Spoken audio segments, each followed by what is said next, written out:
The sun burned over the dusty plains of New Mexico as two brothers, Ethan and Caleb Sawyer, struggled to keep their dying ranch alive. Their cattle were thin, the well was nearly dry, and the debts were rising faster than the grass could grow. The ranch, once built by their late father's hands, had become a fight for survival. Every sunrise began with prayer and ended in silence. But that morning, as the brothers rode out to check the fences, fate led them to something that would change the course of their lives forever.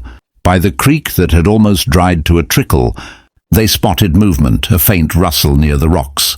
When they rode closer, they found her, a young Apache girl, no older than 13, bleeding and half-conscious. Her arm wrapped in a torn cloth, a horse lying dead nearby. She had clearly been attacked. Caleb wanted to help her immediately, but Ethan hesitated. "You know what they'll say if we bring her back," he warned. "They'll think we're hiding an Apache." But Caleb's voice broke the silence. "If we leave her, she'll die here, and we'll never forgive ourselves." Against every warning and every whisper of fear, they lifted the girl onto Ethan's horse and brought her home.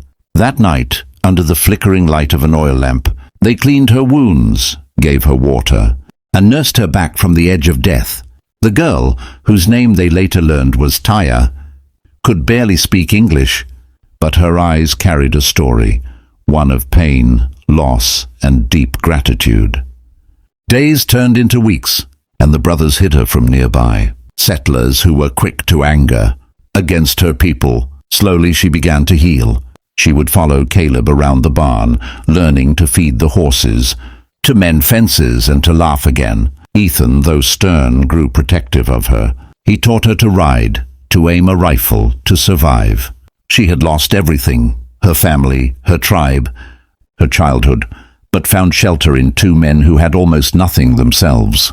Then one evening a dust cloud appeared in the west.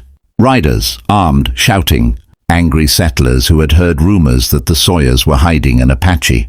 The brothers hid Taya in the hayloft while the men demanded to search the place. "We ain't hiding anyone," Ethan said firmly, his hand near his gun. The men searched the barns, found nothing, and left with threats. That night Ethan told Taya she had to leave before more came. Tears welled in her eyes, but she nodded. Before dawn she rode away with a small satchel, looking back only once. As the brothers watched her disappear into the horizon, they felt a strange emptiness, like saying goodbye to a little sister they'd never had. Years passed. The land grew harder, the ranch weaker, and the memories of that girl slowly faded into legend. They didn't know that far beyond the plains. Taya was not only alive, but growing into a force of strength, respect, and destiny. 20 years would pass before they'd hear her name again. The desert wind carried the scent of rain and dust as the years rolled by. The Sawyer brothers, now older and wearier, still lived on their struggling ranch. Their faces bore the lines of time and hardship. Caleb's hair had gone grey, and Ethan walked with a limp after a horse accident. They had no family, no fortune, only the memory of their youth and the faded hope of a better life.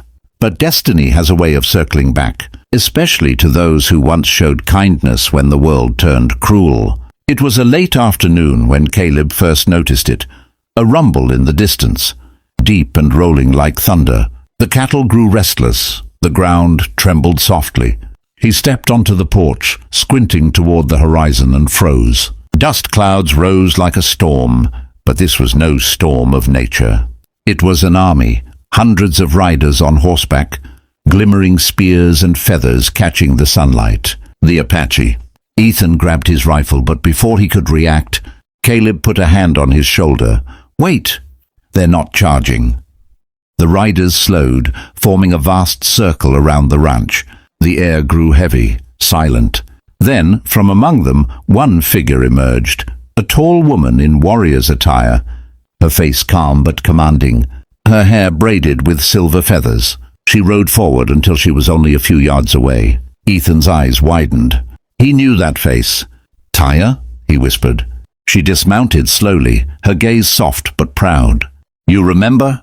she said, her voice rich with strength. 20 years ago, 2 brothers gave water to a dying girl. You saved my life. Today I have come to repay that debt. Ethan lowered his rifle. We didn't do it for anything in return, he murmured. We just couldn't let you die. Taya smiled gently.